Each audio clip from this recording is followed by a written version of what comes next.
አይደለም መቀመጥ አልችልም። በምርመራ የማይታወቅ ታማሚ አንተ ትሆናለህ። ብትመረመር በሽታው አይገኝም አንተ ላይ ህመሙ አይታወቅም፣ ግን ሳይኮሎጂካሊ ትጎዳለህ። አይምሮዬን እያጣ ነው የምትመጣው፣ ራስን እያጣ ትመጣለህ።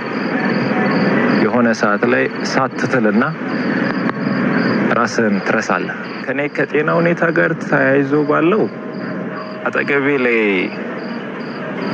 ካሉ ሰዎች ምናልባትም የሚወጡ ነገሮች ይሆናሉ ብዬ አስባለሁ። በእኔ ምክንያት ግን ማንንም ሰው ማስጨነቅ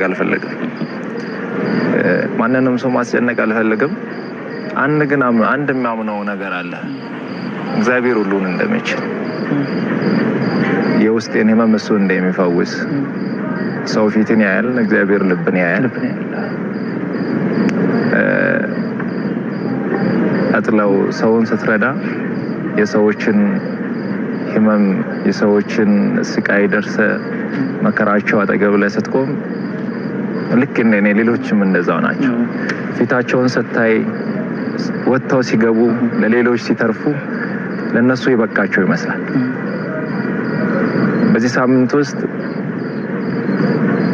በአንድ ወር ባልሞላ ጊዜ ውስጥ 5 ሰው የህክምና ወጪያቸውን ላይቭ ላይ ቁጭ ብለን ከደጋግ ኢትዮጵያውያን ሰብስበን ወደ ህንድ ሀገር ሄደው እየታከሙ ያለው አሉ። በቅርቡም የሚሄዱ አሉ።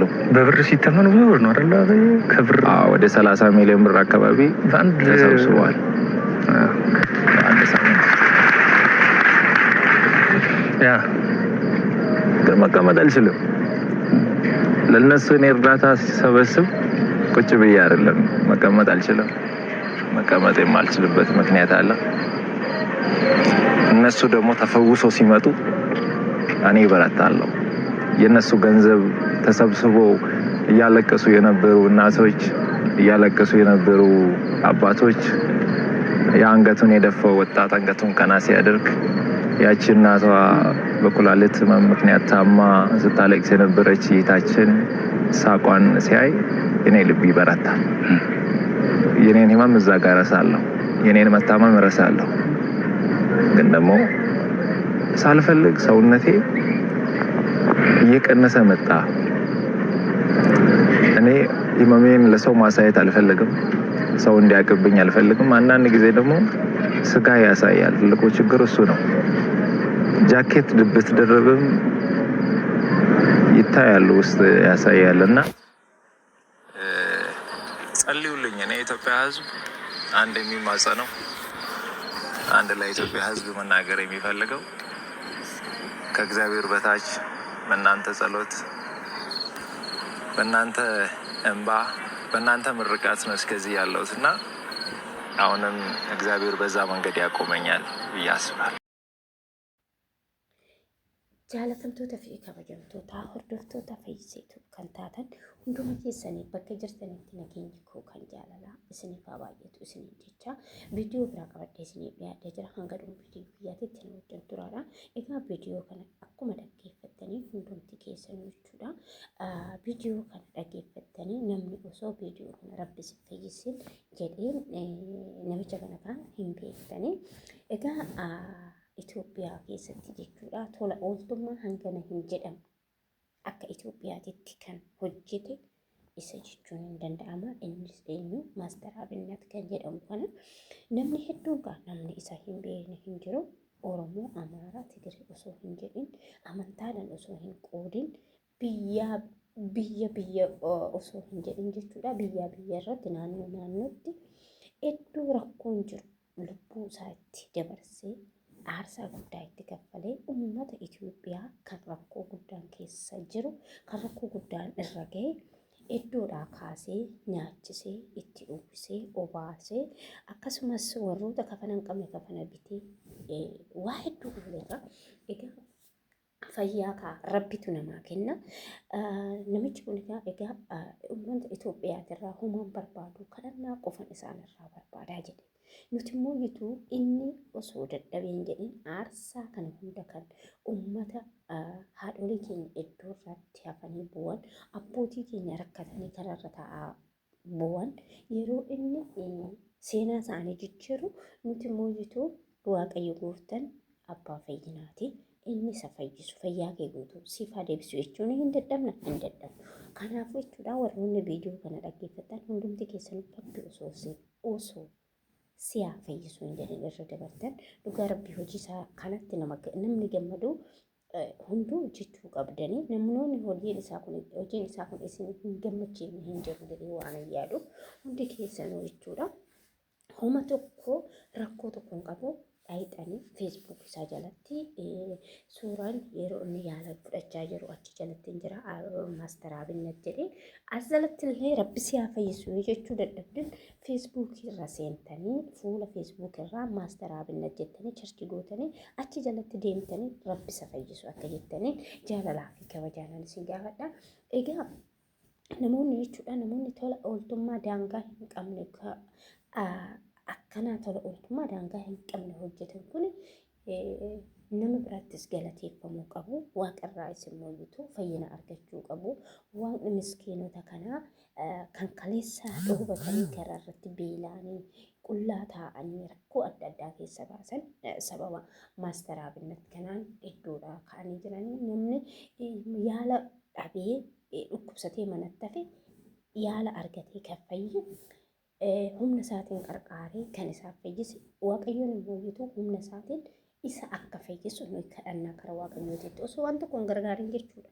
Inni uummata kana rakkataa kan hunda qarshiidhaan qarqaaree fayyise qarshiidhaan qarqaaree nyaachisee dhuguse nuti immoo waaqayyo kadhachuudhaan akka isallee fayyina isaa guutuu isaaf deebisu waaqayyoof hunduu hin danda'ama. Wanni isaaf hin danda'amne hin jiru. Waa'ee rakkattoota inni tola ooltummaa hedduu ooleef kana isaa fayyina isaa guutuu isaa haa deebisuun jedhaanii egaa jechuudha namoonni tola ooltummaa akkanaa argatan dachee kanarrattis addunyaa lammaffaatittis boqonnaa qabu. Waaqayyoon bara jireenyaa keessatti waan gaarii isin hojjisiisu kana yoo waan xiqqishuu fakkaata. Waan gaarii hojjechuun ofumaa fi tola ooltummaa gaarii yoo hojjette ofumaa keetii fi maatii keetiif taata. Kanaafuu immoo ishtuu egaa maasteraa binnat akka Itoophiyaatitti akkuma addunyaatittuu namni akka isaa tola ooltummaa hojjeta jira jedhee hin yaadu. Garuu ani dhugaa rabbii dubbachuudhaaf baay'een isa hordofaa baay'een isa kabajaa rabbi ammallee fayyina dabalee guutuu isaa fayyina haa deebisuuf waaqayyo gooftaa Yesuus Kiristoos madaalamiini. Egaa hundi keessanuu rabbi isa fayyisu jechuun hin deegatinaadha. Egaa waa'ee dooktor maasteraa binnat dubbatamee hin dhumu jechoota sasalphaa kanaan iddoo tokkotti dogongora afaan walirra hidhee akka kiyya kanatti kan dubbatamu miti. Salphaa miti nama salphaa miti nama cimaadha. Nama ijoollee ol guddatan boru biyya kana jijjiiruu danda'an karaa tafan meeqa seenaa isaanii jijjiiredha. Akkasumas nama abbootii keenya karaatti rakkatanii bu'an ilmaan isaa irraa xaragee waan hedduu ooledhaa fi egaa kana caalaa homaa gochuu hin danda'u hanga humna isaa tola ooltummaa baay'ee hojjetee jira. Kanaafuu immoo rabbi ammallee fayyina guutuu waaqayyo isaa kennee kana caalaa akka inni namoota rakkatan karaatti hafan guutuu isaanii akka seenaa isaanii jijjiiru abdii irraa qabna. Dhibba keessaa dhibba waaqayyo gooftaan fayyina isaa guutummaatti haa deebisu jechuun jaaladha. Isinis immoo kana jechuu hin dadhabdanii hundi keessanuu jechuudha. Akkasumas yaada fi qeeqee qabattan koomentii jalatti barreessaa. Viidiyoo biraatiin hanga walitti deebinutti turtii gaarii isin jechaa oolmaa gaarii. Egaa chaanaanii kana sabskiraayib gochuu hin dagatinaadha. Pileesii viidiyoo irraa qabadhee dhiyaadhe kanuma viidiyoo hojjechuudhaaf dhiyaadheen qabu. Garuu gama feesbuukii yaalee viidiyoo isaa argina nama tolu ooltummaa hangana hojjete tokko ati immoo hojjetu nama san rabbi isaa fayyisu jettee viidiyoo tokko hojjette salphaadha.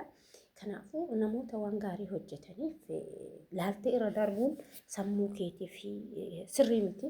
Maaliif nama waan gaarii hojjetu tokko waan tokko irraa dubbatte boqonnaa argatta. Caal jettee yoo dabalte irra dabarte namatti dhaga'amuu danda'a. Kanaafuu caal jedhee irra darbuu waan ani hin dandeenye fi viidiyoo isinitti dheeressee dhiifama isiniin jechaa turtii gaarii qabaadha.